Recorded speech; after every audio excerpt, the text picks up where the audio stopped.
Mari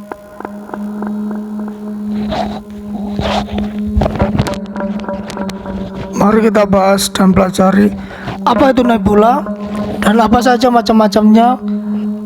Tentu saja yang sudah terdeteksi oleh ilmu pengetahuan manusia ya.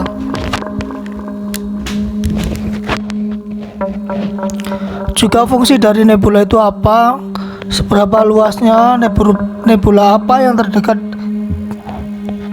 dengan tata surya kita, dan lain-lainnya. Semuanya itu akan kita bahas di sini.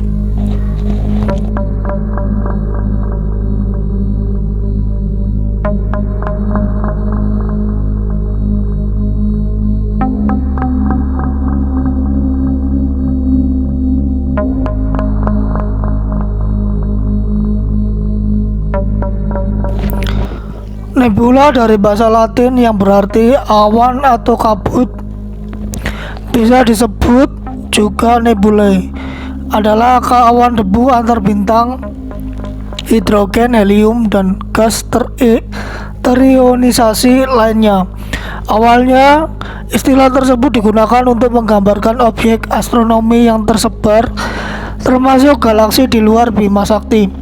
Galaksi Andromeda misalnya pernah disebut sebagai nebula Andromeda, dan galaksi spiral pada umumnya sebagai nebula spiral. Sebelum sifat sebenarnya dari galaksi tersebut dikonfirmasi pada awal abad ke-20 oleh Vesto Slipper, Edwin Hubble, dan lain-lain. Kebanyakan nebula berukuran sangat besar, beberapa berdiameter ratusan tahun cahaya. Nebula yang terlihat oleh mata manusia dari bumi akan tampak lebih besar, tetapi tidak lebih terang dari dekat. Nebula Orion adalah nebula paling terang di langit dan menempati area dengan diameter 2 kali diameter bulan purnama. Dapat dilihat dengan mata telanjang, tetapi terlewatkan oleh para astronom awal dan para pendahulu kita. Meskipun lebih padat dari ruang yang mengelilinginya, kebanyakan nebula jauh lebih padat daripada ruang hampa yang tercipta di bumi. Awan nebula seukuran bumi akan memiliki massa total hanya beberapa kilogram. Banyak nebula yang terlihat karena fluoresensi yang disebabkan oleh bintang panas yang tertanam. Sementara yang lain begitu menyebar sehingga hanya dapat dideteksi dengan eksposur lama dan filter khusus. Beberapa nebula diterangi secara bervariasi oleh bintang variabel T Tauri. Nebula seringkali merupakan daerah pembentuk bintang, seperti di pilar penciptaan di Nebula Elang. Di wilayah ini formasi gas, debu, dan material lainnya mengumpul bersama membentuk wilayah yang lebih padat, yang menarik materi lebih lanjut, dan akhirnya akan menjadi cukup padat untuk membentuk bintang. Materi yang tersisa kemudian diyakini membentuk planet dan objek sistem planet lainnya. Apa saja macam-macamnya? Kita lanjut. Apa itu nebula? Jadi dibilang awan karena nebula terlihat seperti awan antar bintang, interstellar cloud, yang terdiri dari debu dan gas yang terdapat di galaksi. Nebula adalah kerangka debu dan gas yang dilepaskan bintang saat ia akan mengakhiri hidupnya, sehingga tampak di sekitar bintang yang ukurannya sebanding atau lebih kecil dari matahari. Sedangkan galaksi adalah suatu sistem yang terdiri dari kumpulan bintang-bintang, gas dan debu yang amat luas, nebula, dan materi gelap, di mana semua benda yang berada di dalam galaksi tersebut terikat dipengaruhi oleh gravitasi. Di alam raya terdapat sejumlah nebula yang telah berhasil ditemukan oleh para astronom. Jumlah besaran awan dan bentuk dari nebula memberikan nama-nama yang unik bagi sebagian nebula. Yang paling terkenal adalah Cat A Nebula atau nebula mata kucing, atau yang disebut NGC 6543, sebuah nebula yang terletak di area rasi bintang Draco. Struktur dari nebula ini merupakan yang paling kompleks yang pernah diketahui. Nebula ini ditemukan oleh William Herschel pada tanggal 15 Februari 1786. Demikian juga dengan Helix Nebula atau Eye of God Nebula. Para ilmuwan menyebut gambar bintang yang berhasil ditangkap oleh sebuah teleskop raksasa di pegunungan Chili ini mata Tuhan. Mata Tuhan atau dikenal juga dengan sebutan Helix Nebula memandang bumi jauh dari ruang angkasa atau mencapai sekitar 700 tahun cahaya. Helix Nebula terletak pada konstelasi Aquarius dan dapat diamati oleh astronom amatir menggunakan teleskop biasa, walaupun tampak redup gambarnya. Menempati sebuah wilayah di langit dengan ukurannya yang mencapai separuh dari bulan purnama. Helix Nebula berukuran sangat besar sehingga dibutuhkan pantulan cahaya 2,5 tahun untuk mengitarinya. Selain kedua nebula tersebut, ada beberapa nebula lain yang telah ditemukan. Berikut nama-nama nebula yang sudah teramati dan juga gambar yang didapati dari nebula tersebut. Yang pertama, Cat A Nebula atau nebula mata kucing. Lalu yang kedua, Horsehead Nebula atau nebula kuda. Ketiga, Crab Nebula, nebula kepiting. 4, Ant Nebula atau nebula semut. 5, Eagle Nebula, nebula elang. Yang keenam, Tarantula Nebula atau nebula kalajengking. Yang ketujuh, Orion Nebula atau nebula Orion. Ke-8, Eskimo Nebula atau nebula Eskimo. Ke-9, Rosette Nebula atau nebula bunga mawar. Ke-10, Red Square Nebula atau nebula 4 persegi merah. Yang ke-11, Ring Nebula atau nebula cincin, setipe dengan Eye of God Nebula. Yang ke-12, Barnard Loeb Nebula. Ke-13, Boomerang Nebula atau Butterfly Galaxy. Ke-14, Hourglass Nebula. Dan tentu saja jumlah nebula lebih dari yang kita cantumkan di atas. Akan tetapi kita akan selalu mengupdate informasi mengenai perkembangan ilmu astronomi, dan kita akan bahas satu persatu nebula yang sudah kita sebutkan satu persatu di atas ya. Jadi artikel video berikutnya kita akan membahas satu persatu tentang nebula-nebula yang sudah disebutkan tadi. Lalu fungsi dari nebula itu apa? Sepengetahuan admin sih adalah tempat terbentuknya bintang-bintang baru, atau bisa disebut nebula itu pabriknya bintang yang dapat memproduksi banyak bintang.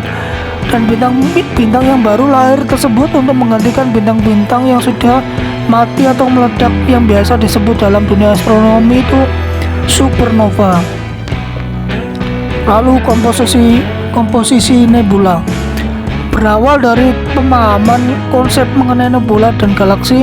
Kini para astronom telah menyadari bahwa luar angkasa tidak benar-benar vakum atau kosong secara keseluruhan, melainkan terdiri dari partikel-partikel gas dan debu yang secara kolektif dikenal sebagai interstellar medium (ISM) atau medium antar bintang. ISM terdiri dari gas, yakni sekitar 75% gas hidrogen dan 25% helium.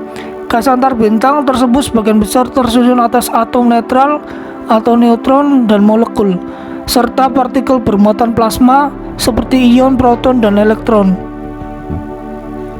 Gas ini sangat encer dengan kerapatan sekitar 1 atom per cm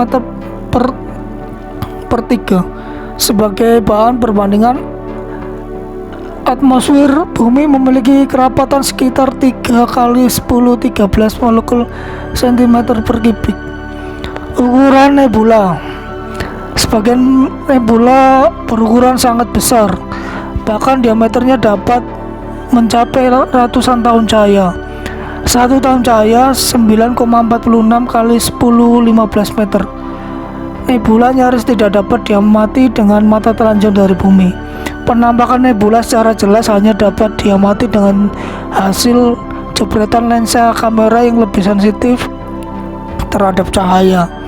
Hal ini disebabkan karena jarak nebula yang sangat jauh dari bumi serta cahayanya yang cukup redup.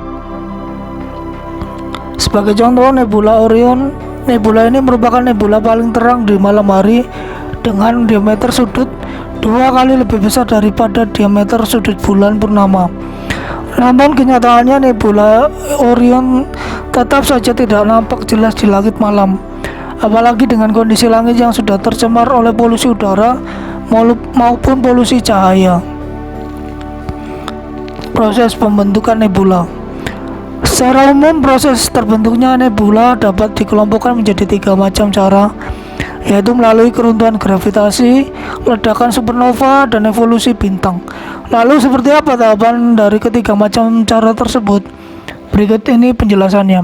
Yang pertama, keruntuhan gravitasi merupakan cara pembentukan nebula yang paling umum. Sebuah nebula terbentuk ketika bagian dari medium antar bintang mengalami keruntuhan gravitasi. Tarikan gravitasi membuat gas pada medium antar bintang menggumpal dan membentuk daerah dengan kepadatan yang lebih besar. Banyak nebula maupun bintang terbentuk dari keruntuhan gravitasi gas di medium antar bintang. Pada saat material atau partikel penyusun bintang runtuh karena pengaruh gravitasinya sendiri, bintang-bintang besar yang baru akan terbentuk di tengah-tengah nebula. Radiasi ultraviolet bintang tersebut akan mengionisasi gas di sekitarnya, sehingga awan antar bintangnya bisa terlihat pada panjang gelombang optik. Yang kedua, ledakan supernova. Meskipun sebagian besar nebula terbentuk karena keruntuhan gravitasi, namun ada juga nebula lainnya yang terbentuk sebagai hasil dari ledakan supernova.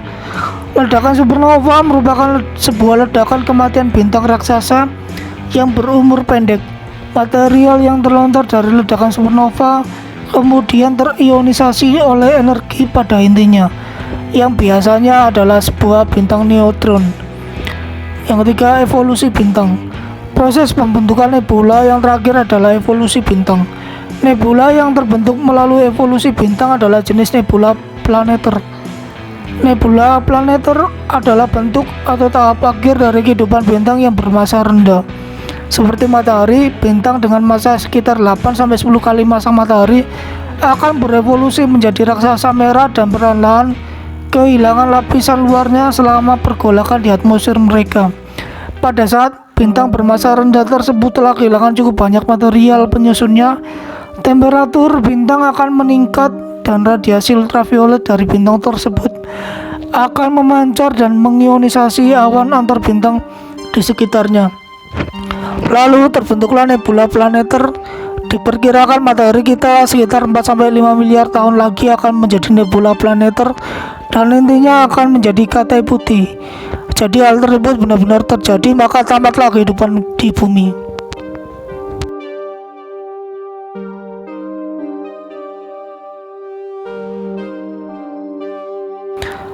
Buat teman-teman yang suka dengan konten ilmu astronomi, khususnya mengenai nebula, kita akan membahas seperti yang sudah kita jelaskan di atas ya.